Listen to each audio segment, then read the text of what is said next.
Dalton never loved me. I learned that truth tonight. I stood there holding a wine glass, my fingers trembling slightly as I watched him. His ex. Frank. The man walked into the lobby like he owned the place. And Dalton, my alpha, my husband, looked at him as if I had ceased to exist. My breath caught in my throat, and my heart seemed to stop beating entirely. I felt our bond, that invisible thread connecting us.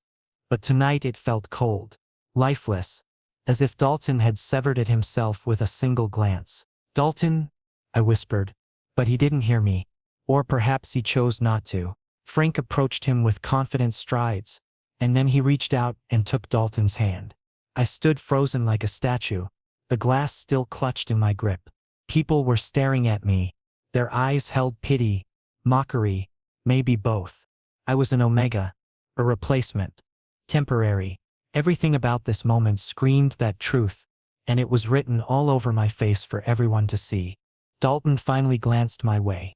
The softness that I thought I'd seen in his eyes before, maybe it had never been there at all. Now there was only a blank stare, empty and dismissive. "Asher," he said my name like it was a formality, an obligation. "We'll talk later." Later? Later? Something inside me broke. No, it shattered. Like glass hitting concrete, sharp edges cutting deep, making me bleed from the inside out. I'm going home," I said, more to myself than to him, my voice barely audible over the party noise. Dalton nodded without looking at me. Frank smiled, a sweet, venomous expression that made my stomach turn. And I walked out. No, I ran. I fled from that place as fast as my legs could carry me. The drive home felt like the longest journey of my life. Every traffic light seemed to mock me. Every turn reminded me of how my world was spinning out of control. When I finally arrived and locked the door behind me, I placed both hands on my stomach. 4 weeks. I had known for 4 weeks. I was pregnant. Dalton's child was growing inside me. And he had just abandoned me for his ex-lover. "This baby deserves better," I whispered to myself in the empty house. I deserve better. That night, as the city slept around me, I made my decision. I pulled out a small bag and began packing. Clothes, documents, what little cash I had saved. I wrote a note, just one line that said everything and nothing at all. "You got what you wanted. I'm leaving." I looked around our bedroom one last time. The bed we'd shared, the photos on the nightstand, the life we'd built together. All of it felt like a lie now. Had any of it been real? Had he ever truly wanted me, or was I always just a placeholder until Frank decided to return? My hand instinctively moved to my stomach again. At least I had this. At least I had our baby, even if Dalton didn't want us anymore. I thought about the moment I'd first told myself I was in love with him. It had been 6 months ago, during a quiet evening when he'd cooked a dinner and we'd talked for hours about our dreams and fears. He'd held me close and whispered that I was his future. I'd believed him. God, how foolish I'd been to believe him. The pregnancy test had shown positive results a month ago. I'd been terrified and excited all at once, planning how to tell him, imagining his reaction. Would he be happy? Would he hold me and promise everything would be okay? I'd rehearsed the moment 100 times in my head. But then Frank had returned, and everything had changed overnight. Dalton had become distant, distracted. He'd stopped touching me the way he used to, stopped looking at me with warmth. I'd told myself it was work stress, that it would pass. I'd been wrong. I zipped up the bag and took one last look at the note on the kitchen counter. My hands weren't shaking anymore. I felt numb, hollow, like someone had scooped out everything inside me and left only an empty shell. When I walked out the door just before dawn, there were no tears in my eyes. Crying would mean I still had hope, and hope was a luxury I could no longer afford. I knew with absolute certainty that Dalton wouldn't come looking for me. Why would he? He had Frank now, the person he'd clearly wanted all along. The early morning air was cold against my skin as I loaded my bag into my car. A few neighbors' lights were on. People starting their normal days, completely unaware that my entire world had just collapsed. I envied them their ordinary problems, their routine concerns. As I drove away from the house, from the life I'd thought was mine, I didn't look back. Looking back would hurt too much. Instead, I focused on the road ahead, on the unknown future stretching past me. I had no plan, no destination in mind. I just knew I needed to get away. To find somewhere Dalton wouldn't think to look. Somewhere I could figure out how to survive as a single parent. The city limits disappeared behind me as the sun began to rise. The sky turned from black to deep purple to pale pink. A new day beginning whether I was ready for it or not. My phone buzzed in my pocket, probably Dalton finally noticing I wasn't home. I ignored it. Whatever he had to say now didn't matter anymore. I thought about our wedding day, how he'd promised to love and protect me forever. How he'd marked me as his omega, creating that bond between us that was supposed to be unbreakable. What a joke that had turned out to be. Bonds could be broken after all, or at least ignored until they meant nothing. Hours passed as I drove aimlessly, my mind both racing and completely blank. Eventually, I saw a sign for a small town called Briarwood. It looked quiet, peaceful, the kind of place where nobody would know me or my story. On impulse, I took the exit. This would be my fresh start. Me and the baby. We didn't need Dalton. We didn't need anyone who could throw us away so easily. I would build a new life here, one where I didn't have to see the man I loved choosing someone else over me every single day. As I parked in front of a small motel, exhaustion finally hit me. I'd been running on adrenaline and heartbreak for hours. Now in the quiet of this unfamiliar place, reality settled over me like a heavy helix. I was alone, pregnant, with no real plan and limited resources, but I was free. Free from watching Dalton slip away. Free from being the unwanted omega. Free from pretending everything was fine when my world was crumbling. I checked into the motel, collapsed onto the bed and finally let myself cry. I thought I could hide, but an alpha's scent, it never really fades. 3 months had passed. 3 long, silent months. I was living in Briarwood now, a small town where nobody asked questions and people mostly kept to themselves. I had a job as a waiter in a small cafe. Logan, a kind beta, owned the place. He'd hired me without asking for references when I'd shown up at his door with dark circles under my eyes and a desperate look on my face. "You're safe here," Logan had told me that first day, and I'd broken down crying at his kindness. But being safe and healing were two entirely different things. Every night in my small apartment I was alone with my thoughts. Dalton's scent still lingered on the few clothes I'd brought with me. His eyes haunted my dreams or nightmares. I couldn't tell the difference anymore. Had he ever really looked at me with love? Or had I imagined it all? Every night when I touched my growing belly, I could feel the baby. Small movements, gentle flutters, like the baby was telling me, "I'm here, I'm with you," and that tiny life was my only reason for continuing. Just that. The baby kept me going when everything else felt hopeless. When I woke up at 3 in the morning crying, when I saw couples walking hand in hand and felt that knife twist in my chest. When I caught myself reaching for my phone to call Dalton before remembering, the baby reminded me I had a purpose. One morning, Logan caught me adjusting my shirt. My baby bump was getting harder to conceal now, and I'd seen his eyes flicker down with concern. "Sure, are you all right?" he asked gently. "Yes," I said quickly. "Just haven't been feeling well lately." He understood but didn't push. Logan was good about respecting boundaries, about not prying into the obvious pain I was carrying. But that afternoon, everything changed when a stranger walked into the cafe.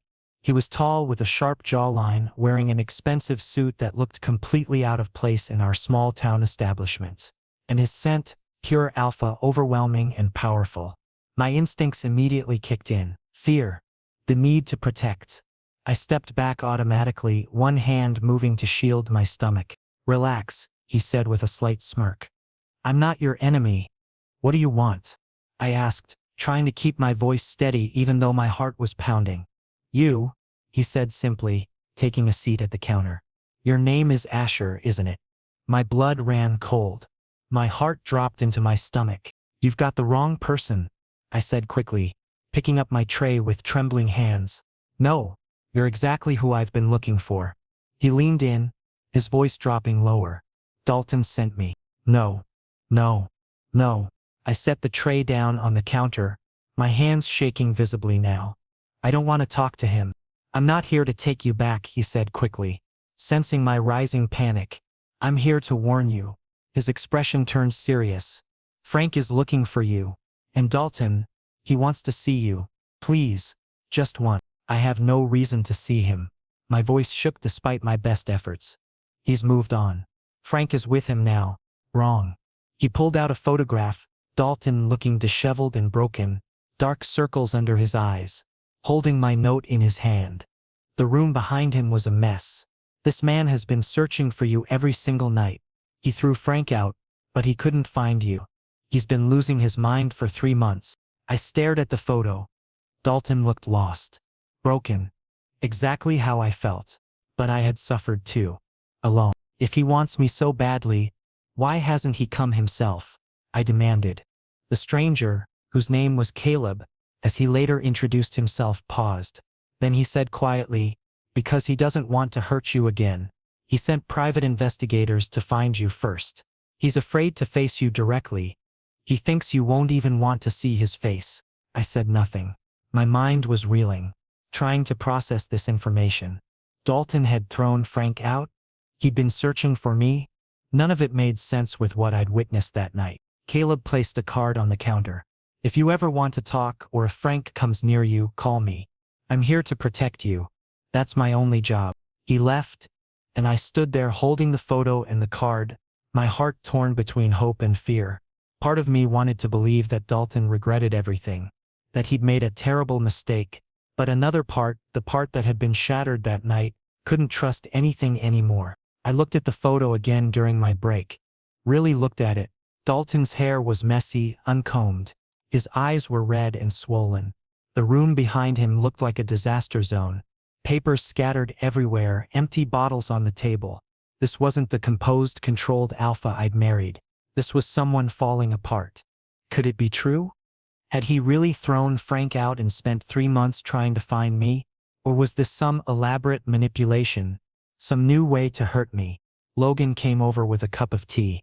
That guy seemed intense. Everything okay? Just someone from my past, I said vaguely. The past has a way of catching up, Logan observed wisely. But you get to decide what you do with it when it does. I nodded, tucking the photo and card into my apron pocket. Logan was right. This was my choice. Whatever Dalton wanted, whatever he had to say, I could decide whether to listen or not. For 3 months he'd held all the power, making decisions that affected my life without my input. Now the power was mine. That night, I pulled out the photo again in my apartment. I traced Dalton's face with my finger, remembering better times. Times when I'd believed we were happy, when I'd thought our bond meant something real. My phone sat on the table next to me. I'd gotten a new number, a new life. Caleb's card was right beside it. One call and I could hear what Dalton had to say. One call and maybe I'd get answers to the questions that haunted me every night. But I wasn't ready. Not yet. Maybe not ever. I placed both hands on my belly, feeling the baby move. It's just us, I whispered. And that's going to have to be enough. Outside rain began to fall, tapping against my window like fingers asking to be let in. I turned off the lights and lay down, the photo still clutched in my hand, and wondered if Dalton was looking at the rain too, thinking of me the way I couldn't stop thinking of him. I thought Dalton would never find me. But destiny has its own plans. The photo stayed in my drawer. Every night I looked at it, Dalton's broken face staring back at me, a ghost from a life I'd tried to leave behind. Caleb's words echoed in my mind constantly. Dalton was broken. He'd thrown Frank out. None of it aligned with what I'd witnessed that night. The Dalton I'd seen had been cold, emotionless, completely focused on Frank. But the man in this photo was shattered. Maybe I'd been wrong. Maybe he'd hurt me that night but realized his mistake afterward. But my heart was still too wounded to trust again. Logan asked me about the stranger one day as we were closing the cafe. That man who came by, is he going to be a problem? No, I assured him. Just someone from my old life. Logan nodded knowingly. If you ever need help, I'm here. You know that, right? Thank you, Logan. Really. His kindness meant more than he could know. In this small town, I'd found a safety I'd never expected. People didn't judge, didn't pry, they just let me be. A week later, the weather turned. Heavy rain poured down relentlessly, turning the streets into rivers. I was closing the cafe alone. Logan had left early for a family emergency. I was turning off the lights when I heard the door open. Wind and rain swept inside, and a figure stood in the doorway, soaking wet, dark circles under his eyes. Exhausted, destroyed. Dalton. Asher. His voice was barely above a whisper, shattered, like glass breaking slowly. Piece by piece, I froze. My hands started shaking. Everything moved in slow motion. His scent hit me, pine and rain and guilt. So much guilt it was suffocating. How did you find me? My voice was barely a whisper. I never stopped looking, he said, taking a careful step closer like he was approaching a wounded animal. 3 months. I've been going insane without you. Caleb finally found you. I asked him to come first because I was terrified. But I couldn't stay away anymore. You left me, I whispered, tears already forming despite my best efforts. That night you chose Frank. You didn't even look at me. No. Dalton's voice cracked completely. I never chose him, Asher. I hurt you that night. I made the biggest mistake of my entire life. But when I looked at Frank, when I really saw him, I saw the manipulation, the toxicity, and I realized that my heart only has room for you. It's always been you. I wanted to believe him. God, I wanted to believe him so badly. But trust once broken is nearly impossible to rebuild. So you threw him out? I asked, tears streaming down my face now. Yes. That night, within an hour after you left, I physically removed him from my life. Forever. I filed legal action against him. And then I came home to find you. He took another step closer. But you were gone. Your note was there. And I fell apart. My eyes were full of tears. Pain. Anger. Confusion. 3 months of suffering came rushing back. Do you know why I left? I asked, my voice breaking. No, he whispered, stepping even closer carefully. Tell me, please. I need to understand. I took a deep breath. This was the moment. The moment that would change everything. I placed my hand on my stomach, which was now clearly visible beneath my shirt. His eyes followed my movement slowly, tracking downward. I watched as understanding dawned on his face. His skin went pale. His eyes widened. Complete shock. You're pregnant? His voice was barely audible. Yes, I whispered. 4 months now. The silence that followed was deafening. Heavy. Heartbreaking, it pressed down on both of us like a physical weight. And you didn't tell me? His voice broke entirely. Tears beginning to stream down his face. I have a child, and you've been carrying this burden alone? Because you were with Frank. I shouted, all the pain finally erupting. Because you replaced me. I was just a substitute to you. Your love was for Frank, never for me. No. Dalton grabbed my shoulders gently but desperately. You were never a replacement. You're my everything. Frank was the biggest mistake of my past. But you're my life. Please. I'm begging you for forgiveness. Please give me one chance. For us and for our baby. Our baby. Hearing him say those words made my heart break and mend simultaneously. But I was still terrified. Dalton. I'm scared, I admitted, finally letting my vulnerability show completely. I can't handle being hurt like that again. I'm scared too, he whispered, pressing his forehead against mine. But I promise you I will never leave. Never. Please. One chance. I closed my eyes, feeling his warmth, his scent, the bond between us that had never truly died despite everything. Part of me wanted to push him away, to protect myself from potential future pain. But another part, the part that had loved him so completely, wanted to believe in second chances. I need time, I finally said, pulling back slightly. I can't just forget 3 months of thinking you abandoned me. I understand, Dalton said quickly. Take all the time you need. I'm not going anywhere. I'll stay in Briarwood. I'll wait however long it takes. He reached into his pocket and pulled out a small box. When he opened it, I saw my wedding ring, the one I'd left behind on the nightstand that morning I'd fled. I've been carrying this every day, he said softly. Hoping I'd find you. Hoping you'd let me put it back where it belongs. I looked at the ring, at him, at the life we'd built and lost and might possibly rebuild. The cafe lights flickered slightly, casting shadows across his face. He looked older somehow, like these 3 months had aged him years. Tell me everything, I said finally. Everything that happened after I left. Everything about Frank. Everything you felt. I need to understand, Dalton. I need the whole truth before I can even think about moving forward. Anything, he promised immediately. I'll tell you everything. Every detail. Every moment. I'll be completely transparent. No more secrets. No more misunderstandings. I swear it. The rain continued to pour outside, washing the streets clean. Maybe it could wash away our past mistakes too. Maybe we could start fresh. But first, I needed answers. I needed to understand how we'd gotten here and whether we could find our way back to each other. Come upstairs, I said quietly. To my apartment. We need to talk properly. Dalton nodded, relief flooding his features. As we walked toward the back stairs, his hand brushed against mine. I didn't pull away. It was just a small touch, barely anything. But it felt like a fragile, uncertain beginning. Forgiveness is difficult when trust has been shattered. But Dalton, he was genuinely trying. I didn't take Dalton back that night. At least not immediately. My heart still held too much fear, wounds still too fresh and bleeding. But he booked a small hotel near the cafe and came every single day, every morning without fail, just to see me, to talk, to apologize in new ways. The first day he walked into the cafe, he simply ordered coffee, sat down quietly in the corner booth, didn't say much, just watched me as if confirming I was real and not some figment of his desperate imagination. The second day he returned and tried conversation. How are you feeling?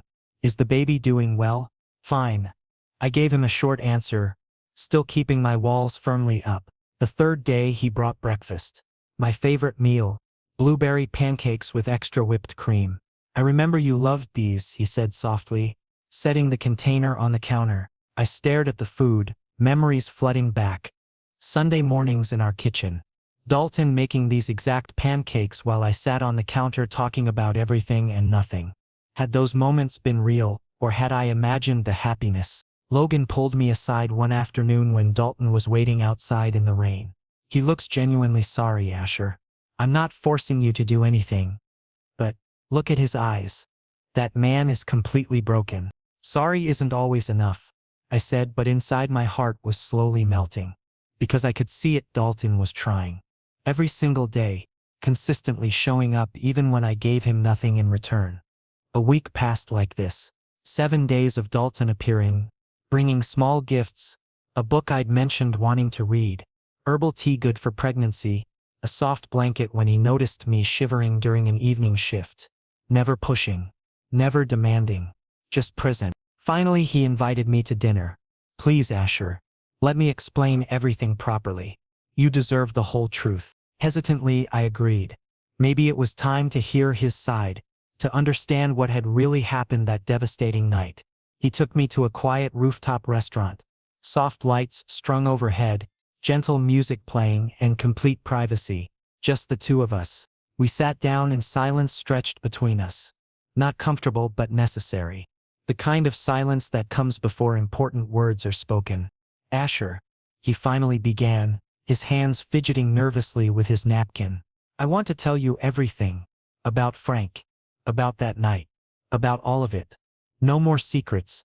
I listened carefully, watching his face for any signs of deception. Frank was part of my past, a very toxic relationship. He was manipulative, controlling, suffocating. When I finally ended things with him and married you, I thought that chapter was completely closed forever. But he came back. Dalton took a shaky breath, his voice trembling. He blackmailed me. Said if I ignored him or refused to see him, he would expose everything about you. Your identity as an Omega, family secrets you'd trusted me with. Private information that could destroy your life. I tried to handle it silently. Tried to protect you without dragging you into the mess. But that night at the party, I failed completely. My hands clenched beneath the table. Why didn't you just tell me everything from the beginning? Because I wanted to protect you, Asher. I knew you were sensitive to stress, especially with everything else going on. I didn't want you worrying or feeling unsafe. I thought I could handle Frank myself and tan you out of it entirely. But instead, I lost you. I lost you.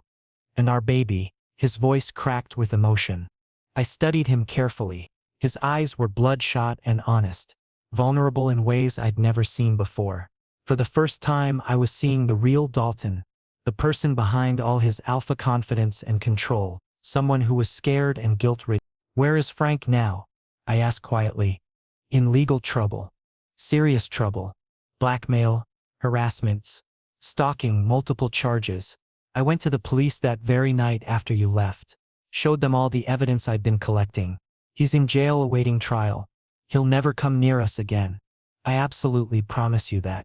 I sat in silence, trying to process everything he was telling me. There was so much to absorb, so much to reconcile with what I'd believed for 3 terrible months. Asher? Dalton leaned forward earnestly. I'm making you a promise right here. If you give me another chance, just one more chance, I will never hurt you again. I'll be completely transparent about everything. I'll dedicate myself entirely to you and our baby. My whole life will revolve around making you happy and keeping you safe. Our baby. Hearing him claim our child with those words made my heart stutter. Soft, hopeful, dangerous. Dalton, I'm terrified, I whispered honestly. Terrified of trusting again. Terrified of getting hurt even worse than before. I'm terrified too, he whispered back, slowly reaching across the table for my hand. When I didn't pull away immediately, he gently took it in his. But we can do this together. We can rebuild slowly. One day at a time. One moment at a time. I'll wait however long it takes. Months. Years, whatever you need. That night, for the first time since everything fell apart, I really listened to him. Truly heard what he was saying. And very slowly, incredibly slowly, my heart began to cautiously open again. We talked for hours on that rooftop. About his childhood trauma that made him want to handle everything alone. About my insecurities as an omega in a world that often dismissed us.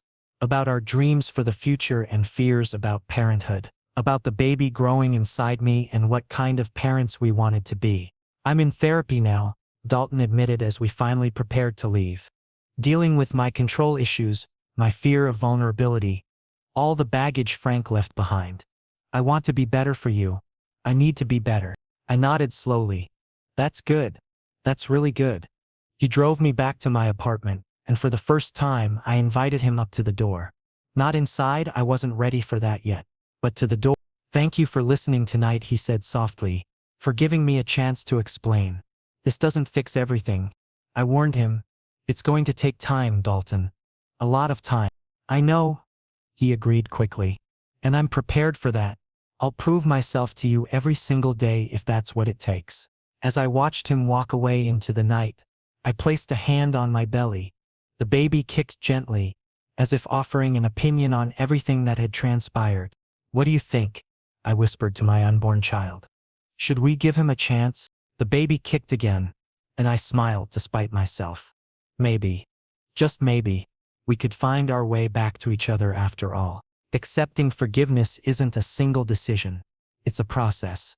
Slow, painful, beautiful. 2 months passed after that rooftop dinner. Slowly, carefully, I allowed Dalton back into my life, but strictly on my terms. I set firm boundaries. We would take things gradually. No rushing. No pressure. Dalton agreed without hesitation. Whatever time you need, Asher. I'm not going anywhere.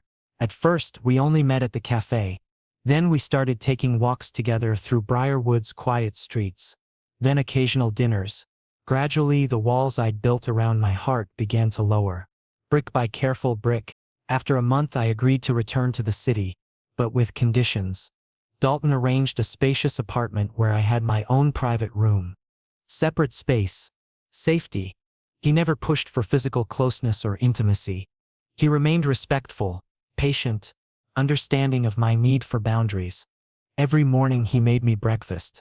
Attended every single doctor's appointment without fail. Went baby shopping with me, helping me choose cribs and clothes and bottles. Helped set up the nursery, painting walls and assembling furniture. He was trying so hard, genuinely, consistently. I watched him transform before my eyes.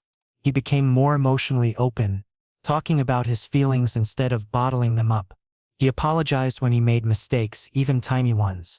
He was attending therapy regularly for his past trauma. I want to become a better person, he told me one evening. For you, for our baby, for the family we're building. One night when I was 6 months pregnant, the baby kicked particularly hard. I gasped audibly. Dalton immediately rushed to my side, concern flooding his features. "What's wrong? Are you all right?" "The baby is kicking really strongly," I said, smiling through the momentary discomfort.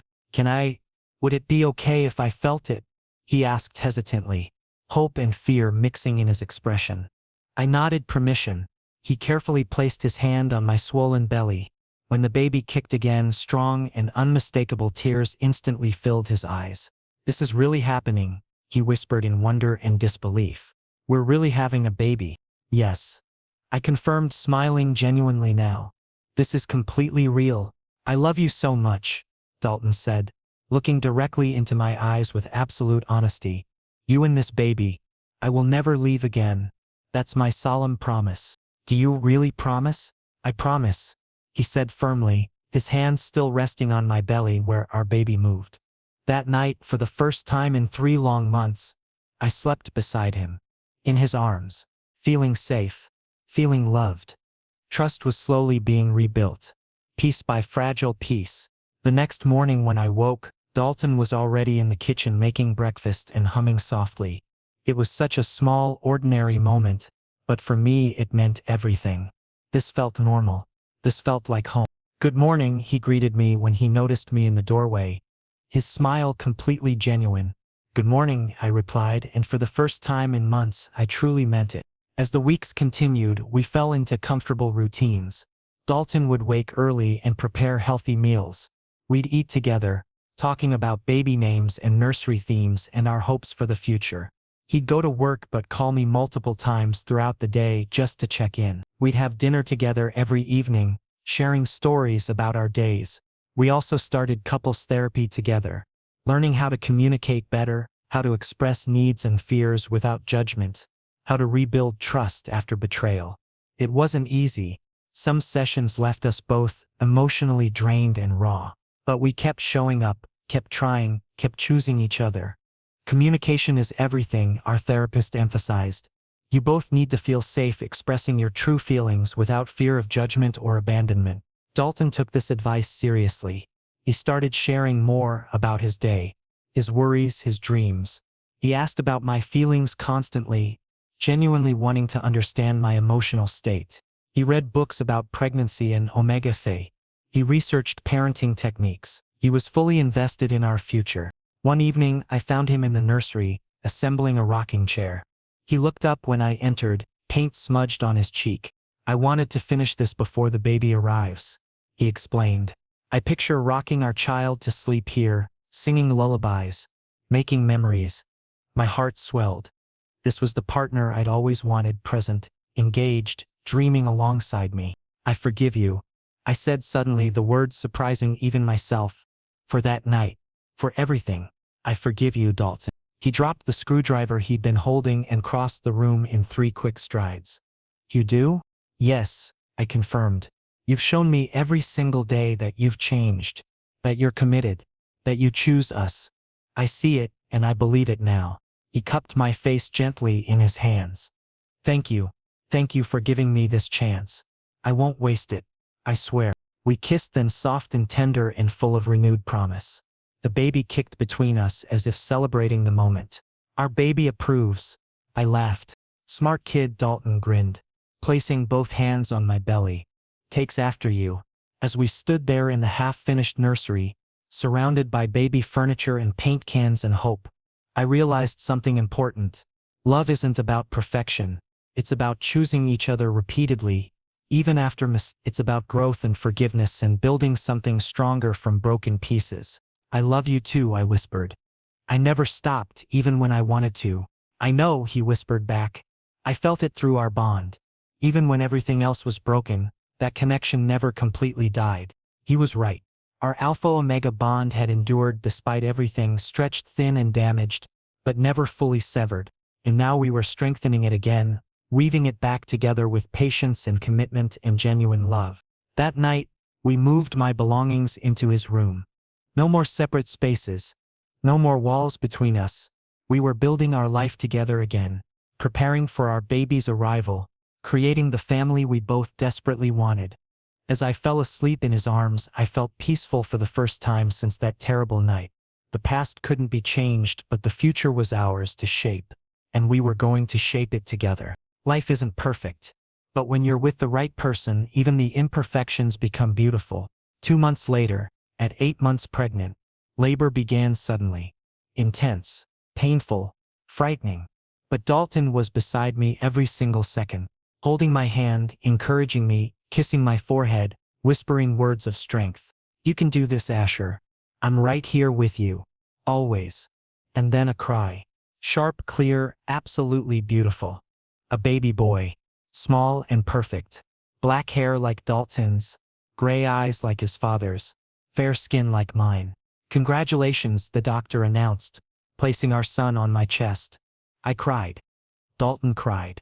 We were both completely overwhelmed with joy and relief. And love. "What should we name him?" Dalton asked hours later, cradling our son as if he were made of glass. "Theo," I suggested softly. "Theo Reed." Dalton's smile was pure and genuine and complete. Absolutely perfect. The following weeks blurred together. Sleepless nights and diaper changes and constant feedings.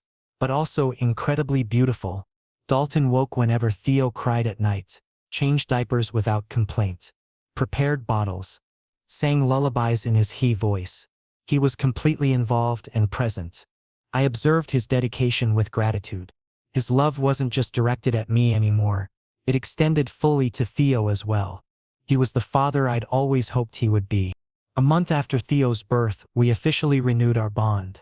A private ceremony with just us. And Theo obviously sleeping peacefully in Dalton's arms. "I will always be here," Dalton vowed, his eyes locked with mine. "For you and Theo, I will never abandon you. This is my sacred promise.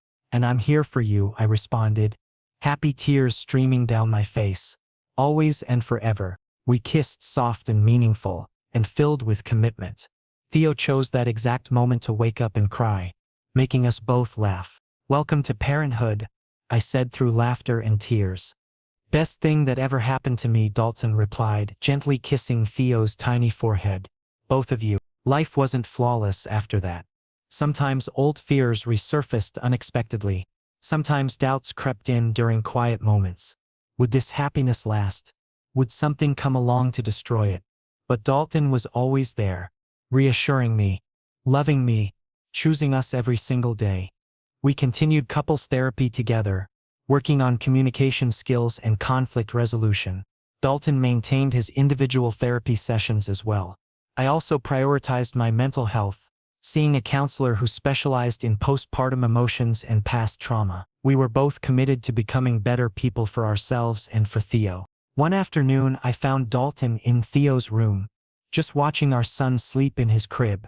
He looked up when I entered, emotions playing across his face. "I can't believe we created this perfect little human," he said quietly. "Sometimes I just watch him and feel overwhelmed with gratitude." I joined him, wrapping my arms around his waist. "Me too. Every single day. I'm sorry for everything I put you through," he said suddenly. "For that night, for the pain, for making you run away while carrying our child. I'll regret that forever."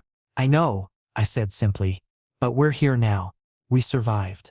We're stronger because of what we went through." "You're incredibly forgiving," he marveled. "And you've proven yourself worthy of that forgiveness," I countered. "Every day you show up and choose us. That's what matters." As months passed, we settled into parenthood. The exhaustion was real. Neither of us had realized how demanding a newborn would be, but we worked as a team, supporting each other through the difficult moments and celebrating the victories together. Theo's first smile. His first laugh. The first time he slept through the entire night. Rolling over. Sitting up. Each milestone filled us with pride and joy. A year after Theo's birth, he took his first wobbly steps, stumbling from Dalton to me and back again, giggling with delight at his newfound mobility. We both cheered and clapped and captured the moment on video. That night after putting Theo to bed, I looked at Dalton with complete contentment. "I'm happy," I told him honestly. "Truly deeply happy." "So am I," Dalton replied, pulling me close. "Being with you, raising Theo together, this is everything I ever wanted." Even with all the chaos and exhaustion, I teased. Especially with all of that, he confirmed. Because it's real. It's messy and imperfect and absolutely beautiful. He was right. Our life wasn't a fairy tale. We still had disagreements sometimes. Still got frustrated with each other. Still had moments of doubt or worry. But we'd learned how to navigate those challenges together. How to communicate honestly. How to choose love even when it was difficult. I'd learned that love isn't just the passionate moments or grand gestures. It's showing up consistently. It's changing diapers at 3 in the morning. It's making coffee the way your partner likes it. It's apologizing when you're wrong. It's choosing each other every single day even when it's hard. Thank you for not giving up on us, Dalton whispered that night as we lay in bed. Thank you for giving me another chance. Thank you for proving you deserved it. I whispered back. Thank you for becoming the partner and father I always knew you could be. We fell asleep intertwined. Theo's baby monitor softly playing white noise. Our home filled with peace and love and possibility. The past would always be part of our story. The pain, the betrayal, the separation. But it didn't define us anymore. We'd taken that broken foundation and built something stronger. Something lasting. Something worth fighting for. With Dalton beside me and Theo sleeping peacefully down the hall, I finally understood what home truly meant. It wasn't a place. It wasn't perfection. It was this messy, complicated, beautiful reality. It was choosing love every day. It was forgiveness and growth and commitment. It was family, and as I drifted off to sleep, I smiled. Because I'd found my forever, my home, my family, and it was more beautiful than anything I'd ever imagined possible.